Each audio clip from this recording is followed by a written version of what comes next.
भौजाई तनी खोल केवाड़ी, लेके हर माल ओइनी तोहरा दुआरी। नया ब्रांड बाटे फायदा डबल बा, होली में चोली के सेल लगल बा, होली में चोली के सेल लगल बा। पूरी के दुनिया में लोग कहला कि बिहार के लाल छा गइल बा। वहीं पे देख लिया जाए यूपी के लाल जौन गोरखपुर से आवला और एक नई पहचान बनावत बा भोजपुरी दुनिया में। आपके बता दी जहाँ पे गीत को लेकर के तमाम भोजपुरी दुनिया में लोग बिहार से लेके छपरा बलिया का नाव लेला, वहीं एक गोरखपुर के कलाकार बा, आई उनसे परिचय करावत बनी। बहुत स्वागत बा और हमारे चैनल में। नमस्ते, प्रणाम। हम स्टार रोहित निषाद आप सबके पैर छू के प्रणाम करतानी, और जितना भी आपके चैनल के देखे वाला लोग बा सबके के दिल से प्रणाम। Love you. कैसन लागता राहुल, आज हमारे चैनल पे इंटरव्यू होत बात है, रउआ के कैसन लागता? बहुत अच्छा लगा था कि भैया तो हम लोग अपन समय निकाल के इंटरव्यू करे अइला, तो बहुत बहुत धन्यवाद करे खातिर। भोजपुरी दुनिया में कब से काम कर रहे हैं?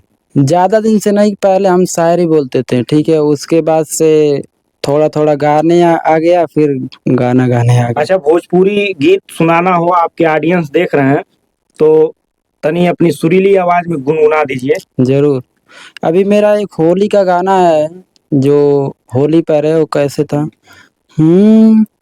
हे भौजाई तनी खोल केवाड़ी, लेके हर माल ओइनी तोहरा दुआरी।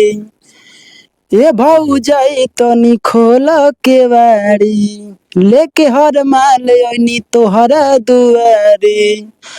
नया ब्रांड बाटे फायदा डबल बा, होली में चोली के सेल लगल बा, होली में चोली के सेल लगल बा।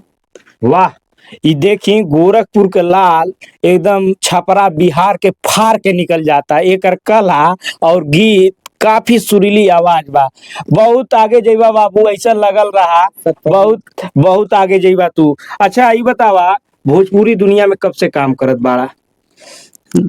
हम लोग वीडियो तो बहुत दिन से हम लोग बना रहे हैं, शॉर्ट वीडियो। पहले हम शायरी बोलते थे, मेरा शायरी भी बहुत सारा शायरी वायरल हुआ था। नीलकमल सिंह के गाना और माई के हाथ के खाना, बुरा वक्त में बहुत याद आवेला दोस्त, ये सब हमार शायरी रहल है, बहुत वायरल भइल रहल है। जेके नीलकमल सिंह खुद स्टोरी डाले रहने, वो गाना पे कमेंट वमेंट सब कैले रहने। अच्छा अच्छा। तब से हम बहुत दिन से काम करीला, कुल मिला के 5-6 साल पहले से काम करे, लेकिन गायकी क्षेत्र में ये 4-5 महीना से आयल बनी। ए बाबू, गोरखपुर से रउआ आइला तो का कहल जाए कि कैसे राउर ई ऑडियंस सपोर्ट करे कि रउआ आगे जाए? बस हम यह चाहब कि जितना हमार भाई लोग बा हमके प्यार दुलार दे वाला बा, और जे भी ना देवेले उनसे हाथ जोड़ के रिक्वेस्ट बा कि भैया लोग सपोर्ट करा लोग। काहे से हमन छोट छोट कलाकार है, बिना सपोर्ट के कुछ ना हो पाई। सपोर्ट करवा लोग तब कुछ हो पाई। रउआ निषाद समाज से आई ना, का राउर निषाद समाज कितना सपोर्ट करला? जिला में तमाम निषाद समाज आगे बढ़ गइल बा।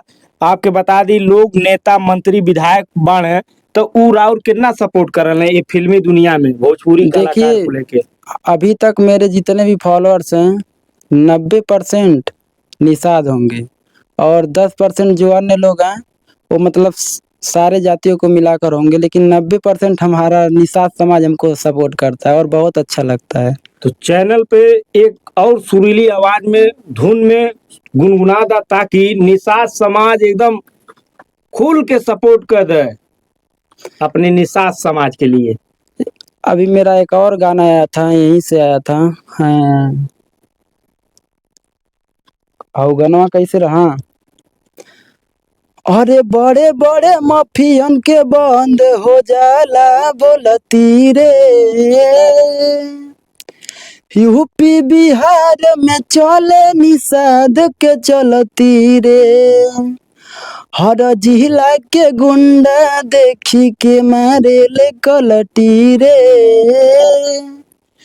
यूपी बिहार में चले निषाद के चलती रे। वाह, वो भी गाना मेरा ट्रेंड में था और अभी भी गाना ट्रेंड है। आपके बता दी इ निषाद समाज से गोरखपुर के कलाकार बा।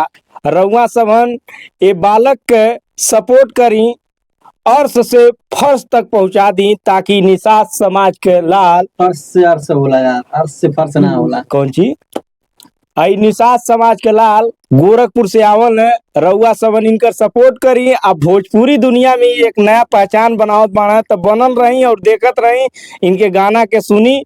नमस्कार।